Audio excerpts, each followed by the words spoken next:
Good day, ladies and gentlemen. I certainly hope you're having a fine day, and I'm glad to be here and bring you this small video production for what it's worth. Okay, this is a Gibson slash Epiphone, technically an Epiphone, which is owned by Gibson. This is an EB3 SG bass. To make a long story short, this bass right here, ladies and gentlemen, had its origins way back in the early 1960s. I mean, this is old school. It never really did ever catch on too awful much. It never made it to mainstream, but it's an often overlooked bass. There's not really a whole lot wrong with it, but I will point out some of the things that I probably don't like. But this is my bass, so I'm kind of stuck with it, if you know what I mean. So, but also, I won't go into any more history because there's a little bit of history of this. But Epiphone makes an EB-0 or an EB0, which just has one single humbucker right here, and it has a 30.4-inch scale on the neck, not 34-inch like this EB3. And you can get the EB-0 or EB0 for about $120 less than this guy right here. This guy is a current production model. You can get him for $350. Not really a bad buy, in my humble opinion. Okay, let's get into this and stop burning daylight. Okay, right off the bat, here's something that some people may like and some people may not like. Let me see if I can get this in frame if I can. These are old school, open worm gear tuners, open gear, worm gear, whatever have you, and they've got the big clover leaf heads or the thumb grabbers, you know what I mean?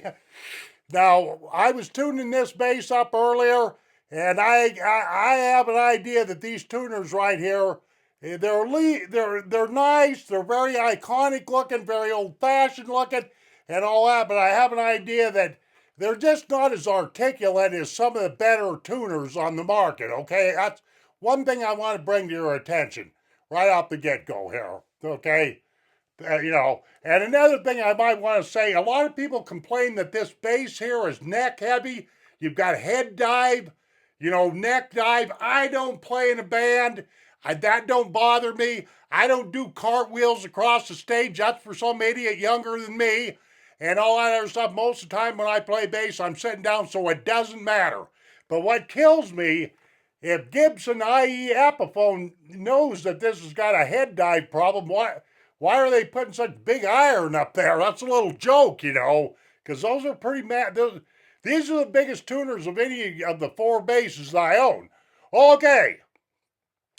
This is an offshore product. Most people know that, Epiphone is an offshore. It's not USA made. In fact, it's made in China, but very, very well made. The quality control is pretty doggone good on this. Okay, the neck is a tapered D profile. It tapers kind of thin from right in here to, goes down thicker through here like this. Do I like it? Yeah, it don't bother me too awful much. It's a little bit different than some of my other basses, but hey. And this is a mahogany neck. In fact, this entire guitar is mahogany, okay? All right. And, of course, you've got the nice emblem there, the Epiphone emblem. And I do believe these inlays, these trapezoid inlays are mother of pearl. That's what they look like anyway. They're all up and down this fretboard here. The fretboard is rosewood. I forgot to measure the thickness, but it looks to be right around a quarter of an inch or so, okay? All right, and there's 22 frets on this guy. I'm going to call them jumbo frets without really knowing, to tell you the truth about it. I know all about this bass, but I don't know every little detail, and I have not played it a lot, ladies and gentlemen. In fact, I first got it yesterday. I let it set overnight, warmed the wood up and everything, and then I fired it up, tuned it up this morning, and that's when I noticed a little discrepancy with the tuning, like that.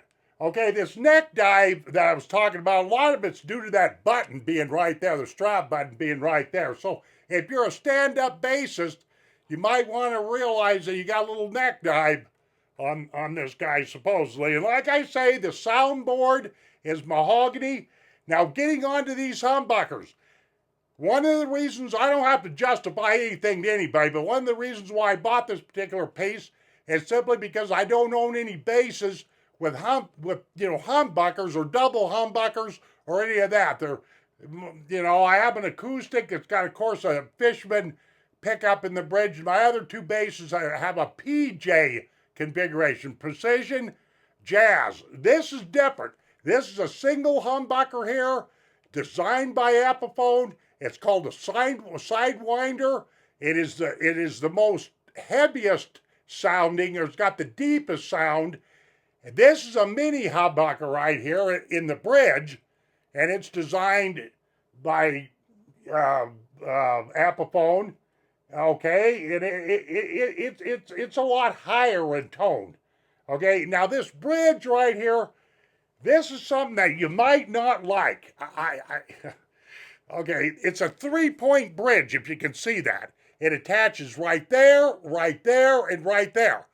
It's a kind of unusual type of bridge, but those bushings that are in that bridge are glued in. Now, I might want to point this out, too. This is a glue-in neck. This right here was some... Glue-in necks are okay as long as they don't give you problems. But if they do, some luthier is going to have to dig that neck out. There's a more, what they call a mortise joint in here. It's glued in, and they can be a real pain in the ass. That's why I like bolt-on necks, way more than I like any of the other kind of necks, neck-throughs, or any of that. So I just thought I'd tell you that. This neck right here is glued in, and same with this bridge right here, So I just, and I can't even give you a name on that bridge right there because I got no idea. It's a Gibson design bridge, okay? You've got, 2 tone controls, 1 tone control per each humbucker, and then, of course, you got volume right here. And this switch, ladies and gentlemen, right now I got it in the number 2 position. That means that both humbuckers are on. Number 3 right here just isolates this Sidewinder humbucker right there. And 1 right here isolates this mini humbucker. Okay? And they are passive pickups. Right there is your little plastic doorway, if you will, to get into your pods, your switches. The finish on this is pretty doggone nice.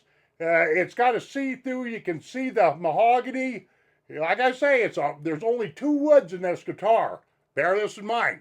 Mahogany and rosewood on this fretboard.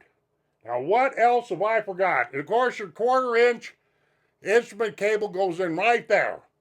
Okay, without any further ado, I think I've pretty much covered this thing. Tilt back headstock, as I'm sure you've already seen, which means you don't have to have any string trees. I really don't like guitars that have string trees. I really don't. Okay? Now let me take, this is a 30-watt pig nose amp. Just plays about anything I put in there. This, okay, forgive me, please. This is a little out of tune because I forgot to tune it when I got to rolling with this video, but it doesn't really matter.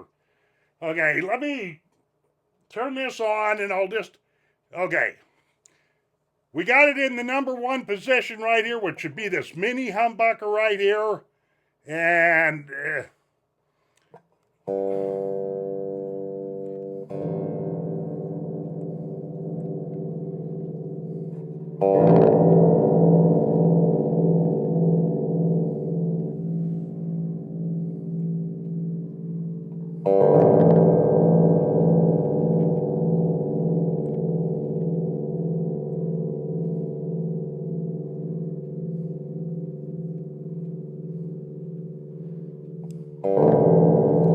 okay, that's your mini humbucker right there. I really didn't take the time to familiarize myself. Your 2 volumes are right there, ladies and gentlemen. Your 2 volumes and your tone controls are right there like that. So Let me roll it up to in the middle position where you got both the Sidewinder humbucker and this mini humbucker going.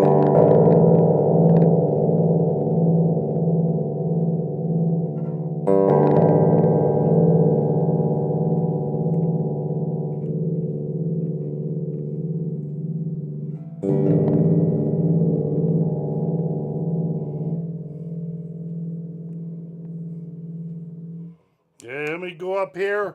Now I'm on this Sidewinder here.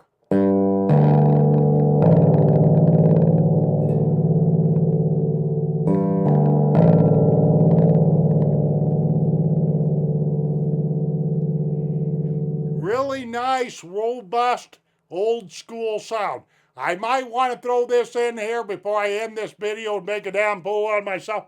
Groups like Cream, the early Who else? The Rolling Stones. They were playing on this EB3. This is a more modern, fixed up, upgraded version of what they had. Is it any better? Probably not. Because if you had one of those old basses, especially made by Gibson, it'd probably be worth a lot of money. But my point being is this is definitely an old school bass. It's definitely affordable. Outside of the things I pointed out by having a glued in bridge and a glued in neck and these weird old school tuners and all that, I can't find anything wrong with this. It's a pretty toneful bass. Really, this right here overall, I ain't taking the time to play a bunch of stuff, but overall, this is a lot higher pitched or a higher octave, this mini humbucker right here, compared to this neck, this Sidewinder right here. So, that's all there is to it. Here's both of them together.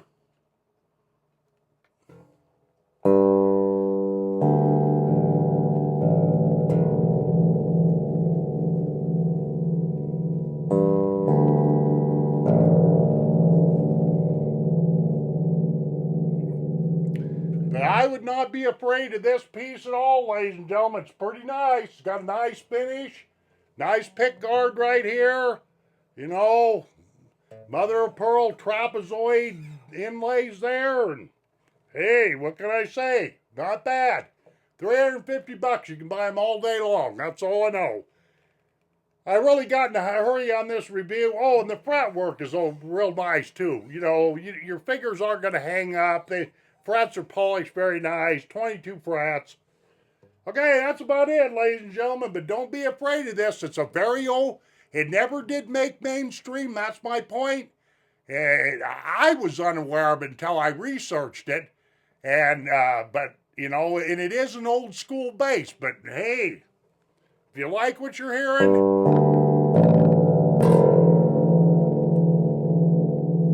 get it, buy it, do it.